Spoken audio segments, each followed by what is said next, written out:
ಸನಾತನ ಧರ್ಮದಲ್ಲಿ ಮಂಗಳವಾರದಂದು ಆಂಜನೇಯ ಸ್ವಾಮಿಯನ್ನು ಆರಾಧನೆ ಮಾಡುವ ಸಂಪ್ರದಾಯವಿದೆ. ಈ ದಿನ ಆಂಜನೇಯ ಸ್ವಾಮಿಯನ್ನು ಕ್ರಮಬದ್ಧವಾಗಿ ಪೂಜಿಸಲಾಗುತ್ತದೆ. ಆಂಜನೇಯ ಸ್ವಾಮಿಯು ಭಕ್ತರ ಎಲ್ಲ ಸಂಕಷ್ಟಗಳನ್ನು ಕ್ಷಣ ಮಾತ್ರದಲ್ಲಿ ದೂರಾಗಿಸುವುದರಿಂದ ಆತನನ್ನು ಸಂಕಟ ಮೋಚನ ಎಂದು ಕರೆಯಲಾಗುತ್ತದೆ. ಆಂಜನೇಯ ಸ್ವಾಮಿಯ ಆಶೀರ್ವಾದವನ್ನು ಹೊಂದಿರುವ ವ್ಯಕ್ತಿಯು ಜೀವನದಲ್ಲಿ ಯಾವುದೇ ರೀತಿಯಾದ ಭಯ ಮತ್ತು ತೊಂದರೆಯನ್ನು ಎದುರಿಸುವುದಿಲ್ಲ. ಮಂಗಳವಾರದಂದು ನಿಂಬೆ ಹಣ್ಣಿನಿಂದ ಈ ಕೆಲಸಗಳನ್ನು ಮಾಡಿದರೆ ಖಂಡಿತವಾಗಿಯೂ ಆಂಜನೇಯ ಸ್ವಾಮಿಯು ಸಂತುಷ್ಟನಾಗುತ್ತಾನೆ.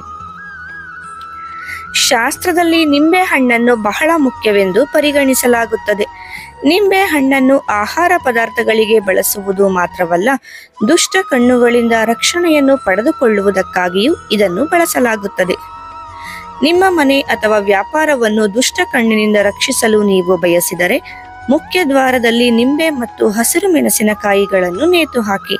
ಇದು ದುಷ್ಟ ಕಣ್ಣುಗಳನ್ನು ತೆಗೆದುಹಾಕುತ್ತದೆ ಮತ್ತು ನಕಾರಾತ್ಮಕತೆಯು ನಿಮ್ಮ ಮನೆ ಅಥವಾ ಕಚೇರಿಯನ್ನು ಪ್ರವೇಶಿಸದಂತೆ ಮಾಡುತ್ತದೆ. ಶಾಸ್ತ್ರದ ಪ್ರಕಾರ ಮಂಗಳವಾರದಂದು ನಿಂಬೆ ಗಿಡವನ್ನು ನೆಡುವುದನ್ನು ಅತ್ಯಂತ ಮಂಗಳಕರವೆಂದು ಪರಿಗಣಿಸಲಾಗುತ್ತದೆ. ಆದರೆ ಮನೆಯೊಳಗೆ ನಿಂಬೆ ಮರಗಳನ್ನು ನೆಡಬಾರದು ಎಂಬುದನ್ನು ನೆನಪಿನಲ್ಲಿಡಿ. ಬದಲಿಗೆ ಅದನ್ನು ಮುಖ್ಯ ದ್ವಾರದಲ್ಲಿ ಇರಿಸುವುದು ಮಂಗಳಕರ ಮತ್ತು ಫಲಪ್ರದವೆಂದು ಪರಿಗಣಿಸಲಾಗುತ್ತದೆ. ನಿಂಬೆ ಮರವನ್ನು ನೆಡುವುದರಿಂದ ಮನೆಯಲ್ಲಿ ನಕಾರಾತ್ಮಕತೆ ಬರುವುದಿಲ್ಲ. ಯಾವುದೇ ಒಬ್ಬ ವ್ಯಕ್ತಿಯು ದೀರ್ಘಕಾಲದವರೆಗೆ ವ್ಯವಹಾರದಲ್ಲಿ ನಷ್ಟವನ್ನು ಎದುರಿಸುತ್ತಿದ್ದರೆ ಅವನು ಮಂಗಳವಾರದಂದು ನಿಂಬೆಯ ಈ ವಿಶೇಷ ಪರಿಹಾರವನ್ನು ಅಳವಡಿಸಿಕೊಳ್ಳಬೇಕು. ಮಂಗಳವಾರ ನಿಂಬೆ ಹಣ್ಣು ತೆಗೆದುಕೊಂಡು ಅದನ್ನು ನಿಮ್ಮ ವ್ಯಾಪಾರ ಅಥವಾ ಅಂಗಡಿಯ ಎಲ್ಲ 4 ಗೋಡೆಗಳ ಮೇಲೆ ಸ್ಪರ್ಶಿಸಿ. ಇದರ ನಂತರ ಆ ನಿಂಬೆಯನ್ನು 4 ತುಂಡುಗಳಾಗಿ ಕತ್ತರಿಸಿ 4 ವಿಭಿನ್ನ ದಿಕ್ಕುಗಳಲ್ಲಿ ಎಸೆಯಿರಿ. ಮಂಗಳವಾರದ ಹೊರತಾಗಿ ಈ ಪರಿಹಾರವನ್ನು ಶನಿವಾರವೂ ಮಾಡಬಹುದು. ಜೀವನದಲ್ಲಿ ಯಶಸ್ಸನ್ನು ಸಾಧಿಸಲು ಮನುಷ್ಯ ಹಗಲಿರುಳು ಶ್ರಮಿಸುತ್ತಾನೆ. ಆದರೂ ಕೆಲವೊಮ್ಮೆ ಆತನಿಗೆ ಯಶಸ್ಸನ್ನು ಸಾಧಿಸಲು ಸಾಧ್ಯವಾಗುವುದಿಲ್ಲ. ಅಂತಹ ಪರಿಸ್ಥಿತಿಯಲ್ಲಿ ಮಂಗಳವಾರದ ದಿನದಂದು ನೀವು ಆಂಜನೇಯ ಸ್ವಾಮಿ ದೇವಸ್ಥಾನಕ್ಕೆ 1 ನಿಂಬೆ ಮತ್ತು 4 ಲವಂಗವನ್ನು ತೆಗೆದುಕೊಂಡು ಹೋಗಿ. ಬಳಿಕ ಅಲ್ಲಿ ಆಂಜನೇಯ ಸ್ವಾಮಿ ವಿಗ್ರಹದ ಮುಂದೆ ನಿಂಬೆ ಹಣ್ಣಿನ ಮೇಲೆ ಲವಂಗವನ್ನು ಇಟ್ಟು ಹನುಮಾನ್ ಚಾಲೀಸವನ್ನು ಪಠಿಸಿ.